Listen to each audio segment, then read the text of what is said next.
Friends, I hope کہ آپ سب ٹھیک ہوں گے۔ آج میں آپ کے ساتھ جو کہانی شیئر کر رہی ہوں یہ تاریخ سے ریلیٹڈ ہے۔ حضرت سلیمان علیہ السلام اللہ کے ایک برگزیدہ نبی گزرے ہیں۔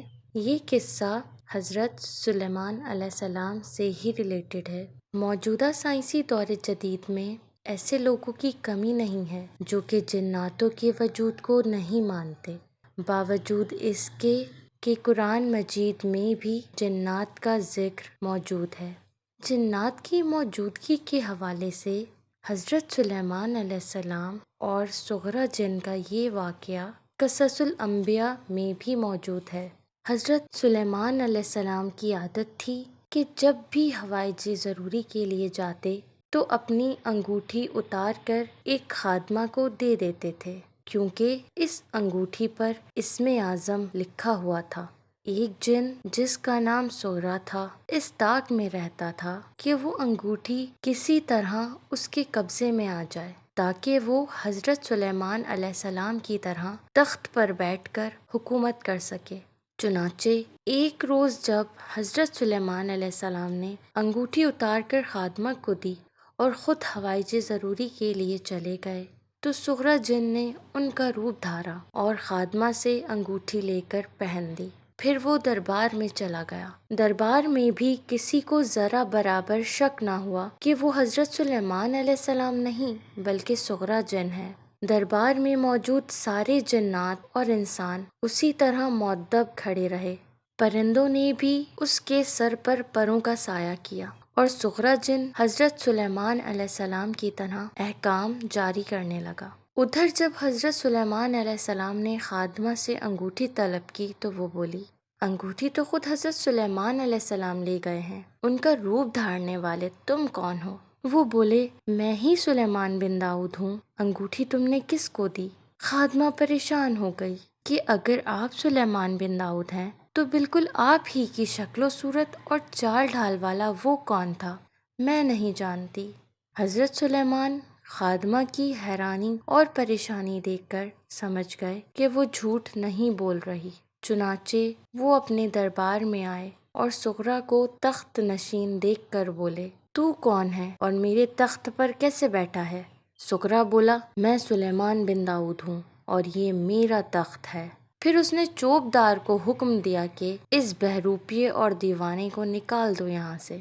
حضرت سلیمان علیہ السلام نے درباریوں کو یقین دلانے کی بڑی کوشش کی کہ وہ سلیمان بن داؤد ہیں، مگر کسی نے بھی ان کی بات نہ مانی، کیونکہ اسم اعظم والی انگوٹھی تو سغرا جن کی انگلی میں تھی۔ اس طرح انہیں دربار سے نکال دیا گیا۔ حضرت سلیمان علیہ السلام وہاں سے سیدھے بیت المقدس پہنچے اور 3 شب و روز سجدے میں گر کر اللہ تعالیٰ سے گریہ ازاری کرتے رہے۔ پھر بھوک سے بےتاب اور نڈھال ہو کر بیت المقدس سے نکلے اور بنی اسرائیل کے کئی گھروں پر دستک دے کر کھانا طلب کیا، مگر کسی نے بھی ان کو کھانا نہ دیا۔ اس کے بعد انہوں نے شہر کے کئی لوگوں سے درخواست کی، مگر کسی نے بھی ان کی بات نہ سنی۔ چاروں ناچار وہ دریا کی طرف نکل گئے۔ دریا پر ماہی گیر مچھلیاں پکڑنے میں مصروف تھے۔ حضرت سلیمان علیہ السلام نے ان سے کہا، لوگو، میں بھوکا ہوں، مجھے کوئی کام دو یا ملازم رکھ لو تاکہ میں اس روزی سے رزق حاصل کروں۔ بہت سے ماہی گیروں نے انہیں ٹال دیا، مگر آخرکار ایک ماہی گیر نے انہیں اس شرط پر ملازمت کی پیشکش کی کہ وہ دن بھر کی مزدوری کے بدلے انہیں 2 مچھلیاں دے دیا کرے گا۔ حضرت سلیمان علیہ السلام نے شرط منظور کر لی۔ شام کو ماہی گیر نے انہیں 2 مچھلیاں دے دیں۔ انہوں نے ایک مچھلی بیچ کر روٹی خریدی اور دوسری مچھلی بھون کر روٹی سے کھا لی اور اللہ تعالیٰ کی عبادت میں مصروف ہو گئے۔ اسی طرح حضرت سلیمان علیہ السلام 40 روز تک اسی ماہی گیر کی ملازمت کرتے رہے۔ انہیں روز 2 مچھلیاں ملتی تھیں جن سے وہ اپنی کفالت کرتے تھے اور جو کچھ بچ جاتا تھا اسے محتاجوں میں تقسیم کر دیتے تھے۔ ادھر ان ایام میں سغرا تخت پر بیٹھا حکمرانی کرتا رہا، مگر اس کی حرکات و سکنات اور طور طریقے پر اہل دربار کو بخوبی محسوس ہو گیا کہ وہ انسان نہیں بلکہ ایک جن ہے۔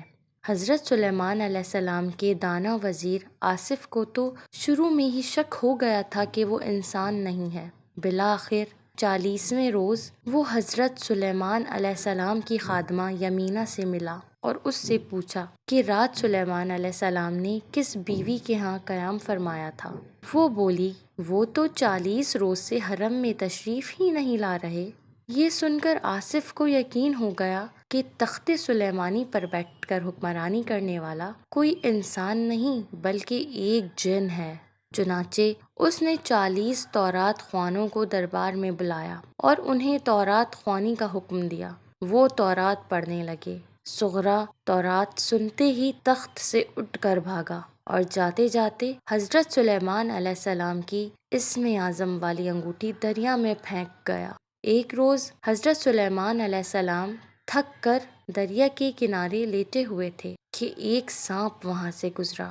جب اس نے حضرت سلیمان علیہ السلام کو دیکھا تو ایک بڑا سبز پتا منہ میں دبا کر انہیں ہوا دینے لگا۔ اسی وقت ماہی گیر کی جواں سال بیٹی باپ کا کھانا لے کر وہاں سے گزری تو وہ یہ منظر دیکھ کر حیران رہ گئی۔ اس نے جا کر باپ سے کہا کہ وہ اسے حضرت سلیمان علیہ السلام سے بیاہ دیں ورنہ وہ ساری عمر کسی سے شادی نہیں کرے گی۔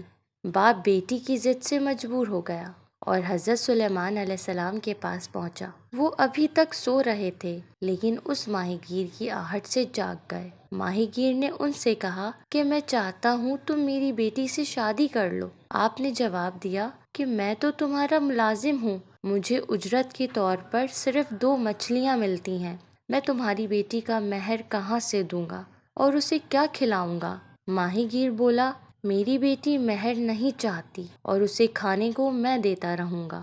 بالآخر حضرت سلیمان علیہ السلام نے ماہی گیر کی بات مان لی اور اس کی بیٹی سے شادی کر لی۔ صغرا جن نے حضرت سلیمان علیہ السلام کی جو انگوٹھی دریا میں پھینکی تھی اسے ایک مچھلی نگل گئی اور اس انگوٹھی کی برکت کی وجہ سے دریا کی ساری مچھلیاں اس کی متی ہو گئیں۔ ایک روز وہ ماہی گیر حضرت سلیمان علیہ السلام کے ساتھ مچھلیاں پکڑنے لگا تو جال میں وہ مچھلی بھی پھنس گئی جس نے انگوٹھی نگلی ہوئی تھی۔ ماہی گیر نے حضرت سلیمان علیہ السلام کو 2 مچھلیاں اجرت کے طور پر اور 1 مچھلی اپنی بیٹی کے لیے دی۔ حضرت سلیمان علیہ السلام نے 2 مچھلیاں بیچ دیں اور 1 مچھلی اپنی بیوی کو دی اور کہا کہ وہ اسے صاف کر کے پکائے۔ جب ان کی بیوی نے مچھلی کا پیٹ چیرا تو اس میں سے اسم اعظم والی انگوٹھی نکل آئی اور پورے گھر میں اجالا ہو گیا۔ وہ مارے حیرت کے چیخ اٹھی۔ حضرت سلیمان علیہ السلام ادھر متوجہ ہوئے اور انہوں نے اپنی انگوٹھی پہچان کر اسے پہن لیا اور اپنی بیوی کو بتایا کہ وہ سلیمان بن داؤد ہیں۔ پھر انہوں نے ہوا کو اپنا تخت لانے کا حکم دیا اور اس پر بیٹھ کر اپنے محل تشریف لے گئے۔ دربار سجایا گیا اور ہر خاص و عام نے حاضری دی۔ حضرت سلیمان علیہ السلام کی پہلی بیوی کا نام سیدونیا تھا جسے وہ سیدون شہر سے لائے تھے۔ وہ عنکبوت کی بیٹی تھی۔ عنکبوت کے کہنے پر صغرا جن سیدون سے جادوگری کی ساری کتابیں سمیٹ کر لے گیا تھا۔ اسی جادو کے سبب اس نے یمینہ سے حضرت سلیمان علیہ السلام کی اسم اعظم والی انگوٹھی حاصل کی اور 40 روز تک حکومت کرتا رہا تھا۔ حضرت سلیمان علیہ السلام نے دکھ جھیلنے کے بعد واپسی پر ان کتابوں کو پارا پارا کر دیا۔ ایک روایت سے پتہ چلتا ہے کہ ایک کتاب کا ایک ٹکڑا یا ورق ہندوستان پہنچا اور اس سے اب تک ہندوستان کے لوگ جادوگری کرتے ہیں۔ اس کے بعد حضرت سلیمان علیہ السلام نے صغرا جن کو بلوایا مگر وہ غائب ہو چکا تھا۔ چنانچہ تمام جنات کو حکم دیا گیا کہ وہ اسے ڈھونڈ کر لائیں لیکن تمام جنات اسے لانے میں ناکام رہے۔ انہوں نے آ کر بتایا کہ صغرا آپ کے خوف سے بیچوں بیچ سمندر میں چھپا ہوا ہے اور اسے کسی ہیلے اور بہانے کے بغیر آپ کے پاس لانا ممکن نہیں ہے۔ اگر آپ کا حکم ہو تو ہم کوئی جھوٹا عذر بتا کر اسے پکڑیں اور اسے آپ کے حضور لے آئیں۔ حضرت سلیمان علیہ السلام نے اجازت دے دی۔ جن سمندر میں پہنچے اور انہوں نے آواز لگائی، اے صغرا تو کہاں ہے؟ باہر نکل آ، حضرت سلیمان علیہ السلام کا انتقال ہو چکا ہے۔ یہ سن کر سغرا جن سمندر کی گہرائیوں سے نکل آیا اور جنوں نے اسے پکڑ لیا اور حضرت سلیمان علیہ السلام کے حضور لے آئے۔ انہوں نے اسے 40 دن تک قید رکھا اور پھر اسے پتھر کے شکنجے میں جکڑ دیا۔ کہا جاتا ہے کہ وہ تا قیامت اس شکنجے میں جکڑا رہے گا۔ اس کے بعد حضرت سلیمان علیہ السلام سکون سے حکومت کرتے رہے۔ انہوں نے حضرت داؤد علیہ السلام کی تعمیر کردہ بیت المقدس کی توسیع شروع کروائی اور جنات کو اس کام پر لگایا۔ ایک روز آپ گنبد کے دروازے پر عصا ٹیکے کھڑے تھے کہ ملک الموت آپ کے پاس آئے۔ آپ نے پوچھا کہ تم میری ملاقات کو آئے ہو یا میری روح قبض کرنے کو؟ ملک الموت نے جواب دیا، آپ کی روح قبض کرنے۔ آپ نے فرمایا، اچھا مجھے پانی پی لینے دو۔ موت کے فرشتے نے جواب دیا، میں حکم خداوندی کی تعمیل میں دیر نہیں کر سکتا۔ چنانچہ حضرت سلیمان علیہ السلام جس حالت میں عصا تھامے اور ٹیک لگائے کھڑے تھے، ان کی روح قبض کر لی گئی۔ ایک روایت کے مطابق آپ کا جسد خاکی 1 برس تک عصا کے سہارے کھڑا رہا اور کسی کو بھی یہ معلوم نہ ہو سکا کہ ان کی روح قفس عنصری سے پرواز کر چکی ہے۔ اس دوران میں جنات بیت المقدس کی تعمیر میں مصروف رہے، یہاں تک کہ دیمک حضرت سلیمان علیہ السلام کے عصا کو چاٹ گئی اور ایک دن ان کی لاش گر پڑی۔ تب لوگوں اور جنات کو احساس ہوا کہ وہ ایک عرصے سے بے جان کھڑے تھے۔ یہ بات قابل غور ہے کہ جنات اپنی غیب دانی پر بڑا فخر کیا کرتے تھے، مگر انہیں بھی معلوم نہ ہو سکا۔ دراصل اللہ تعالیٰ نے انہیں آزمایا تھا۔ اگر انہیں غیب کا علم ہوتا تو انہیں حضرت سلیمان علیہ السلام کی موت کا پتہ چل جاتا۔ بس اللہ تعالیٰ کا حکم یہی تھا کہ انہیں اس بات کا پتہ نہ چل سکا، ورنہ وہ بیت المقدس کی تعمیر کا کام ادھورا چھوڑ کر چلے جاتے۔ ارشاد باری تعالیٰ ہے، اور پھر جب ہم نے فیصلہ کیا اس پر موت کا، تو پھر ہم نے کسی کو ان کی موت کی خبر نہ کی، لیکن کیڑے اس کا عصا کھاتے رہے۔ جب وہ گر پڑا تو اس بات کا علم ہوا جنات کو۔ قصہ مختصر، جو لوگ کہتے ہیں کہ جنات کا وجود نہیں ہے، وہ سراسر غلط فہمی میں مبتلا ہیں۔ سو فرینڈس، یہ تھی آج کی ہسٹری سے ریلیٹڈ ایک اسٹوری۔ آئی ہوپ کہ آپ کو پسند آئی ہوگی۔ تو اب ہم نیکسٹ اسٹوری کے ساتھ ملتے ہیں نیکسٹ ٹائم۔ Bye bye.